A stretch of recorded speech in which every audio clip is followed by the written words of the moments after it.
მოგესალმებით. ჩვენი დღევანდელი ინტერვიუს გმირი არის გოგონა, რომელიც იმყოფება ემიგრაციაში, კერძოდ საფრანგეთში და 25 წელია ეძებს ბიოლოგიურ დედასა და ოჯახს. ის დატესტილია ანცესტრის დნმ ტესტით და მალე დაიტესტება ჰერიტეიჯითაც. მისი დაბადების თარიღი აღზრდელი დედის გადმოცემით შეცვლილი არ არის. ის იყო 13 წლის, როდესაც სკოლაში თანაკლასელმა წამოაძახა ნაშვილები ხარო. დედაზე ზრუნვის მიზნით ბავშვმა არ გაამხილა სახლში, რაც მოხდა სკოლაში. თუმცა დედმამის ნაცნობმა მასწავლებლებმა თავდაცვის მიზნით წინასწარ გათვალისწინა და ამცნეს გოგონას დედას, რომ ბავშვმა გაიგო აყვანის შესახებ სიმართლე და ხელს გვადებს ჩვენო. აღზრდელიც გარკვევის გარეშე მიუბრუნდა შვილს და საშინლად გამოლანძღა ბავშვი. დედაშვილის ჩხუბი შეჩერდა იმით, რომ ბავშვმა მოინდომა მამაზე ამ ყველაფრის მოყოლა და მოთხოვა დედას მისი ნამდვილი სახელი და გვარის გამჟღავნება. პასუხად მიიღო თამარ ლეკიშვილი. მეტი არაფერი ვიცი შესახებ. მოგესალმები. მოკლედ შენი ძირითადი სათქმელი გადმოვეცი. მოდი ახლა ჩვენს მაყურებელს თავიდან ყველაფერი მოვუყვეთ, რა და როგორ მიმდინარეობდა შენს ისტორიაში. ანუ პირველ რიგში გითხარი, როდის და როგორ გაიგე აყვანილი რომ იყავი და რა რეაქცია გქონდა. მოგესალმებით, პირველ რიგში მივესალმებით თქვენს მაყურებელს. მადლობა უმეტესი, რომ მომეცა საშუალება გადმოვეცეთ ის სათქმელი და ვისაუბრო არა მარტო ჩემი, არამედ ყველა აყვანილი შვილის სახელი, ჩვენს ტკივილებზე, ჩვენს განცდებზე და ემოციებზე. დიახ. პირველ რიგში გეტყვი მოგიყვები იმ ამბავს, როგორ გავიგე ჩემს შესახებ. ვიყავი ძალიან პატარა, 13 წლის დაახლოებით და რაიონში, სადაც სწავლობდი დაწყებით კლასებში, ბავშვმა წამომაძახა, რომ ვიყავი ნაშვილები. და სახლში რომ მოვედი, ძალიან დაღონებული და რა ვიცი, ანუ ამ სიტყვის მნიშვნელობაც არ ვიცოდი მაშინ კარგად, ბებოს უხარი, რომ ეს რას ნიშნავს თქო ნაშვილები.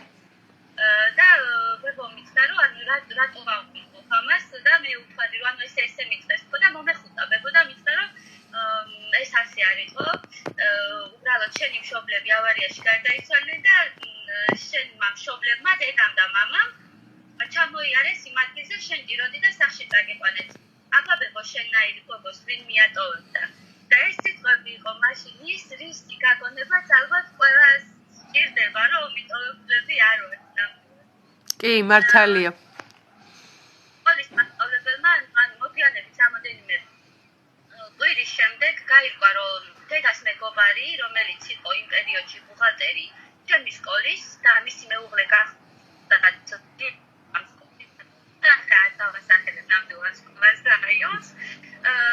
ისაუბრეს სამასწავლებლოში, რაც გასკდა საბოლოოდ იმით, რომ ყველა ბავშვმა გაიგო და უკან მომძახოდა ყოველთვის ეს ნაშვილები ხარ და მოკლედ იყო ძალიან მძიმე და აუტანელი ფსიქოლოგიური მდგომარეობა და დამეთანხმება ყველა აყვანილი ბავშვი ადამიანი, მოკლედ რასაც განვიცით, ეს არის მართლა აუტანელი და აი ყველას რესპექტებთან დიდი პატივი.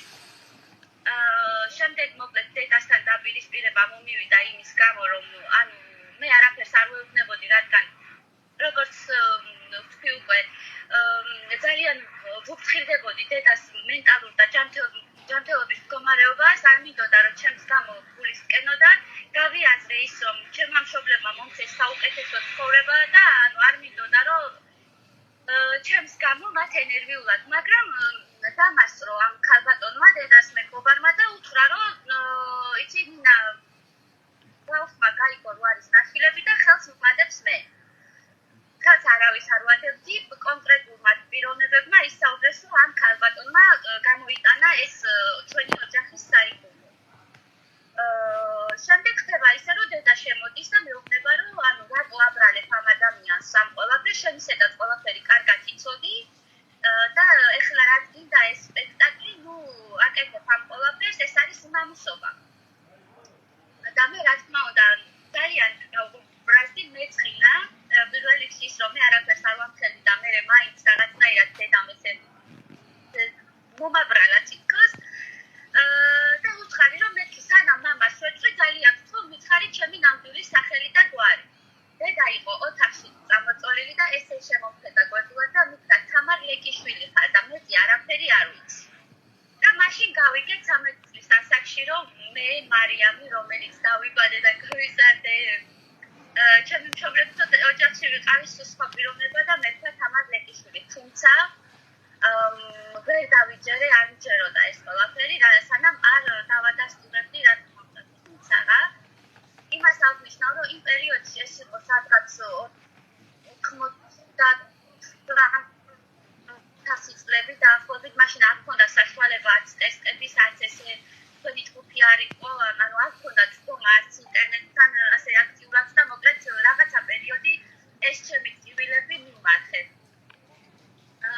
შემდეგ წლების შემდეგ როცა ისევ და იცი რა ჩავამატებ თეო რომ არ ვიცი დამეთანხმებიან ყველა ის აყვანილი ბავშვი ნამდვილად რომ რაღაცა მომენტებში ჩვენ ამ ემოციებს ვალავთ და ვინა გულის რაღაცა კულტურში მაგრამ საკმარისია რაღაცა მომენტი ვინმე სენტიმენტალური მდგომარეობა შევხედოთ ან არ ვიცი რა მომენტში აღმოცენდება ხოლმე უცებ გვახსენდება დედა და პირველად დედას გახსენება ისაც პირველი შვილი გავაჩინე და თვალი რომ გავახილე პირო დედა მინდა თქო და ვიცოლა ჩემა რომელიც აი კატეგორიულად არ მიყვარს იმიტომ რაც ჩაიდინა მან შემდეგ და ამასაც ვიტყვი აუცილებლად მითხრა დედა შენი საზღვარგარეთ არის არა მე მაგ დედას არ ველოდები დედა ჩემს ველოდები ოღონდ ნარკოზიდან გამოსული არ ვიყავ ეს იყო ისევ პირველი გადაკვეთა 13 წლის შემდეგ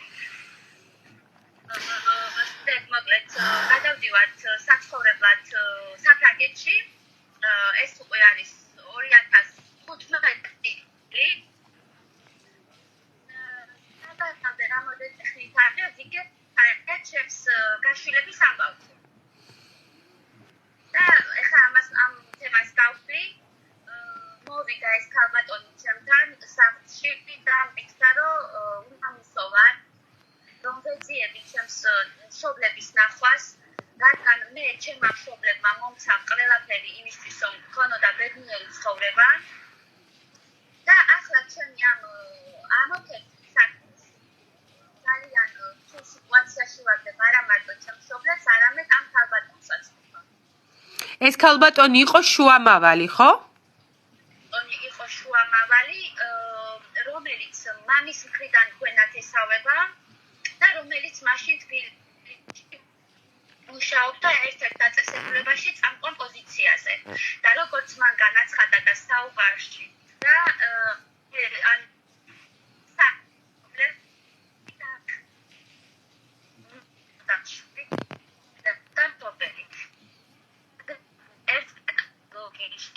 მიგუსახა ილიკილტებდა აი სიტყვები რომ მე მქონდა საჩინელი ჯანმრთელობის მდგომარეობა რომ ყველა ბავშვი იყოს მიტოვებული ანუ მე უნდა ყოფილიყავი მადლობელი რომ იმიტოვებულ ბავშვებს შორის ამომარჩიეს ამომიყვანეს და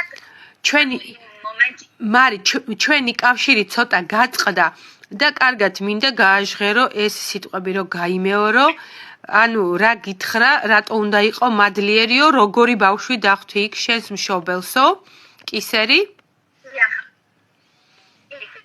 როდესაც მივედით ნუთუბიძის ბავშვთა სახლში შენს წამოსაყანად ხედეთ ამ საცოდავ საწოლში რომელშიც იყავ მიგდებული შენი ჯანმრთელობის მდგომარეობა იყო ძალიან ცუდი იმიტომ რომ ყელი ჰქონდაო ჩამპალი აი ეს ადგილებიო ხელი თვითონაც ესე დაიდო მოულელი იყავიო და ეხლა როდესაც დედა შენმა გაგზარდა ყველაფერი მოგცა იმისთვის რომ კარგად იყო და იქიდან იმ წულკიდან ამოგიყვანა შენ როგორ ბედავ და იძიებ შენს ნამდვილ ოჯახს ეს იყო მაქალის სიტყვები და მე უთხარი რომ ქალბატონო და მიმართე სახელით მე ვიცი მეთქი ჩემი გვარი და ვეჭვობ რამოდენიმე ადამიანზე ვინც შეიძლება იყოს ჩემი ნამდვილი ბიოლოგიური ოჯახი ანუ მე ჩემი უბრალოდ ეჭვი გავაჟღერე რომ შესაძლებელია ვიცოდე მეთქი ეს ყველაფერი და აი მაშინ მოხდა სასწაული აიქცია თავი ამ ქალმა ესე გადავარდა უკან და როგორ კადრულობ ამ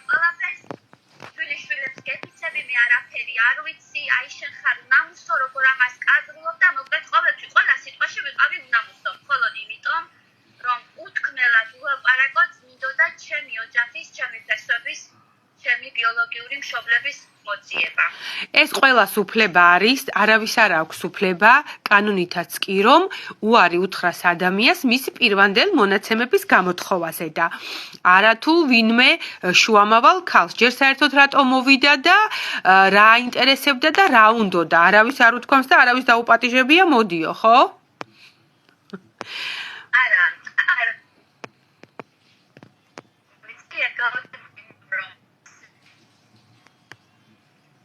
ამ ქალის ამ რეაქციები ვიყავი. ცებული რამ თორმა გადაწმუნა ბავშვი, რომელიც ჩემ ალბათ მოფიქს. რადგანაც აი არაადეკვატურ რეაქციებს გამოხატავდა ეს პრობლემა. მართალია, ყველაფერი მოკლედ მიდის ეჭვები მაქეთ კენ. აქამდე მინდა ეხლა შენ გაუზიარო ჩვენს გაშვილებულ ადამიანებს, როგორ ეძებდი აქამდე და როგორ ეძებ უკვე ეხლა. ეხლა ძიების პერიოდს და ცოტა პატარა კურიოზი, მაგრამ არ ვიცი რამდენად კურიოზია, ეხლა სიცილით მახსენდება, მაგრამ მაშინ ძალიან განვიცადე. როდესაც იდგა 2006 წელი და მე ვქორწინებოდი ჩემს მეუღლეზე, ქორწილის წინა დღეს იმ ქალბატონმა ვიცოლამ, რომელიც მე საშილად რა ვიცი, აღარ მინდა რომ ახსოვდეს, გამარჯერა და მითხრა რომ აბა ეხლა შენ იცი, ხო იცი ჩვენ როგორ ოჯახში გაგზავნეთ და ოჯახი არ უნდა შეგვირთმევა, შენ ჩვენ სანაგვეზე გიპოვეთო. მე დახმები ქორწილის წინა პერიოდში, სადაც ნერვიულობის პიკი იწევს და მამას უთხარი, რომ მეთქი რატომ მითხრათ ესეთი რაღაცა და მამა ჩემი ჩამოუვარდა ნაჯახი. და მოკლედ ბედი მისი რო გაგვასწრო, ხო ეს რა თქმა უნდა, ძალიან ეს ყოველთვის იყო არაადეკვატური ჩემთან მიმართებაში და მე უთხარი დაუკვირდი მაშინ, რომ მე მეთქი ჩემს ფესვებს ამოვიღებ კომიწიდან და დაგანახებ მეთქი, რომ მე ნაგავზე ნაპოვნი ბავშვი არ ვიყავი მეთქი და დავიწყე ძიება. მოკლედ დავდიოდი მოკლედ ისტორია ესეთი ჩემი გაშვილების, თუ რა ვიცი, აი რასაც მიუყვებოდი მე ფერდაბეხ, ეს იყო, რომ დედა იყო კონსერვატორიის სტუდენტი, რაც მე გავაკვირო 90% შემთხვევაში ამბობდნენ, რომ ნაწილი იყო კონსერვატორიის სტუდენტი და ნაწილი სამედიცინოს და თავიდან ახლა რა თქმა უნდა, როცა ნაბიჯებს აკეთებ, პირველ ნაბიჯებს აკეთებ, არ იცი ეს ყველაფერი და ყველაფერი გონია მართალი. დავიწყე მოვიძიე, წავედი კონსერვატორიაში, ამოვქექე არქივი, წავედი ნუცუბიძის ბავშვთა სახლში, სადაც მithვე შვილო, საიდან მოხვედი, აქედან წადი, არაფერი უფლებები არ გაქვს. 2007 წელი არის, არაფერი ბერკეტი არ გიჭირავს ხელში, მოკლედ და ესე ადამიანების ჩარევებით, აბა შენ ხო არაფერი იცი, შენ ხო არაფერი იცი და მოკლედ არ გავჩერდი და მე თქვი ესეთი რაღაცა, რომ ოდესმე მეთქი ძალიან ყველაფერს გავაკეთებ, რომ ჩემი მშობლები ვიპოვო მეთქი. მიწიდან ამოვიღებ დედაჩემს და მამაჩემის ისტორიას და საფრანგეთში რომ გადმოვცხოვრდი 2015 წელს. რა ვიცი, ისე აიწყო ჩემი ცხოვრება, რომ გავხდი მოკლედ რამოდენიმე ასოციაციის დირექტორი და წიგნი გამოვეცი, რამოდენიმე გამოფენის ავტორი ვარ, ეხლა ამჟამად მუშაობ თარჯიმნად და ექნის პოზიციაზეც. და ამ ყველაფერმა მომცა იმის საშუალება, რომ პირველ რიგში დამარცხდა იმაში, რომ ძალიან მაგარი მშობლების შვილი ვარ, იმიტომ რომ ამდენს ვერ შევძლებდი ფიზიკურად და მე არავინ არ დამტოვა, ამაში დავარწმუნე ჩემი თავი, რომ ძალიან მაგარი გოგო ვარ და ჩემი მშობლები უბრალოდ არ დამტოვებდნენ თავიანთინებით და მინდა უთხრა ყველა გაშვილებულ ადამიანს, არის ჩემი რჩევა, რომ არ დავნებდეთ არც ერთი წამით, გავიტესტოთ, იმით უმეტეს ეხლა. ასეთი ხელმისაწვდომია. ხელმისაწვდომია. აი, იზოლებდი ყოველ დღე, რომ გადავფრინდეთ გერმანიაში, გადავფრინდეთ მეწერა რა გამეკეთებ. მოდი ეხლა ტესტოდა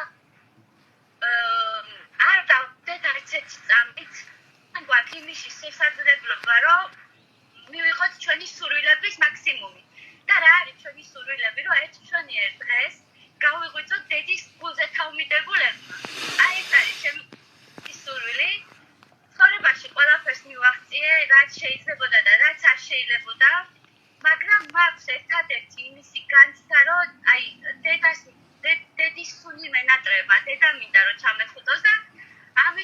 არ ვიცი, მაქსიმალურ გავაკეთებ და ვიყო უნამუსო თეო, ვიყო ურსხვი და უნახავი, ყველაფერი ვიყო. დღეს მითხრას და გამარჯობა, მე მოვედი. გაიხარე, ძალიან კარგი ადამიანი ხარ, მარი. მოკლედ, ბოლო შეკითხვა რაც მინდოდა დამესვა ფაქტიურად გაჟღერე, თუ რას ურჩევდი ყველა გაშვილებულ ადამიანს, ვინც წლებია ელოდება და ვისაც არ ეხმარება ამოსული კონტაქტები. ასე რომ, აი ზუსტად ეს არის ძალიან სწორი მიდგომა, ყველამ უნდა შეძახოს საკუთარ თავს. ვერც ერთი ფსიქოლოგი და ვერც ერთი წამალი ვერ გამოიყვანს ადამიანს დეპრესიისგან, თუ თავად არ შეუშვა თავში და თავად საკუთარ თავს არ შეძახა, რომ ეს უნდა იყოს ასე. ძალიან კარგია, რომ შენ მიხვდი ამას, რომ კარგი გენეტიკა გაქვს, იმიტომ რომ მე ძალიან ბევრ ბავშვს ვეუბნები და ვამხნევებ, რომ შენ ვერ იქნები ცუდი გენეტიკის მატარებელი, ვერ იქნები ცუდი მშობლების ნაშობი ბავშვი, იმიტომ რომ იმდენი სიყვარული, ნიჭი, განათლება, პატივისცემა არის შენში. კი, აღზრდაც ძალიან ბევრს ნიშნავს, მაგრამ საკუთარ შვილს ორს ვერ გაზრდის ბიოლოგიური დედა ერთნაირს ოჯახში, თუ არ არის ბავშვი ეს ჩადებული, ხო, თანდაყოლილი და ძალიან მნიშვნელოვანია ეს ყველასათვის, მით უმეტეს აყვანილი ადამიანებისთვის და ბავშვებისთვის საკუთარ თავს უნდა მოერინონ, უნდა მოითმინონ, ყველას დღე აუცილებლად დადგება. ძალიან დიდი რაც მთავარი არის და ძალიან რთულია თეო და მე თანხმე, რომ როცა იქ ყველაფერსთან, ანუ უყურე ჩემ შემთხვევაში მე ბავშვობა აღარ მქონდა. რადგანაც ჩემი ყველა დღე იწყებოდა იმაზე ფიქრით, დედა როგორია, აბა დედა ჩემზე მქონდა რაღაცატომი ყოველთვის აქცენტი და წლების განმავლობაში ჩემს თავს რომ სარკეში ვუყურებ, ვეუბნები, გოგო, იცი რა, შეიძლება დედა შენი შენნაირია და გავუღიმე და ვიღიმე ვიყოლმე, ანუ და მაგრად უნდა დავდგეთ, მხნეთ უნდა დავდგეთ და თეო შენ მინდა მადლობა გადაგიხადო ბოლოსკენ, რომ ეთებ ჩვენთვის დაკარგულებისთვის მართლა და მოვიძიე სპონსორები მოკლედ, რომელიც აუცილებლად დაგვეხმარებიან, რომ გავფართოვდეთ და ჩემი მადლობა შენთვის იქნება ალბათ ეს, რომ რაღაცნაირად უფიც შეიძლება ბავშვს დავეხმაროთ ერთად. კი. მე ვიცი შენი სურვილი, ვიცი შენი მიზანი, ძალიან მიზანდასახული გოგო ხარ და რასაც იტყვი გააკეთებ და მეც აქედან ჩემი მხრიდან რაც შემეძლება ყველანაირად გვერდით დაგიდგებით, ყველა ბავშვთასახლებს ამოვიღებ რეგიონებში, ვინც კი არსებობს და გავიგებთ რა უჭირს და სად ჭირდებათ რაში დახმარება და მოკლედ ერთიანი ძალებით რასაც ყოველს ჩემს პოსტში მოვუწოდებ. სიკეთი არ არის მხოლოდ თანხის მიცემა და თანხის გაღება. სიკეთი არის ინფორმაციის გაცემა, დახმარება, დატესტვაში, გაგზავნა სადმე ადამიანთან თუნდაც საუბარი და დალაპარაკება დღეს, რაც არის ძალიან დიდი გასაჭირი ჩვენს ეპოქაში. ყველა არის თავის საკუთარ ნაჭუჭში, რასაც ქვია ჩაკეტილი და არ შეიძლება ესე უნდა გამოვიდეთ ამ გაჯეტებიდან, ამ გასაჭირიდან ერთმანეთის საუბრით, დახმარებით, რჩევით, განხილვით და მე ჩემი მხრიდან სანამ ვარ ამ საქმეში და მერეც ვერ შევეშვები ვამბობდი ჩემ შვილებს რომ ვიპოვითქო, მაგრამ ვატყობ ვერანაირად ვერ შევეშვები, იმდენად სიამოვნება არის, როდესაც ვიღაცას შვილს აპოვნინებ, ვიღაცას დედას აპოვნინებ. მართალია ძალიან ბევრი ცდარყვალზე გვიშვებს და ანერვიულებს ამ ჩვენს აყვანილ ადამიანებს, მაგრამ ბოლოს და ბოლოს წერტილი მაინც ჩნდება და საქმე სრულდება. უბრალოდ გვიწელავენ დროს. მეტი არაფერი. მას რომ გადავცე იმ ადამიანებს, თუ შეიძლება, ანუ კი. ჩემს თავს მივცემ იმის უფლებას, რომ ყველა გაშვილებული ბავშვის სახელი თქვა, ეს ერთი სიტყვა, რომ ნათესავებს, ახლობლებს, მეზობლებს, რა ვიცი, მასწავლებლებს, გარშემო მყოფ ადამიანებს მიმართავ, რომ ძალიან გთხოვთ უმორჩილესად, რომ თუ არ შეგიძლიათ, რომ კარგი რამე გითხრათ, იმ ცუდს და შხამს ნუღა ჩაგვაწვეთებს ძალიან გთხოვთ, იმიტომ რომ ჩვენ იმდენად გვიჭირს ისედაც ემოციურად, იმდენად დაცემულები ვართ სულიერად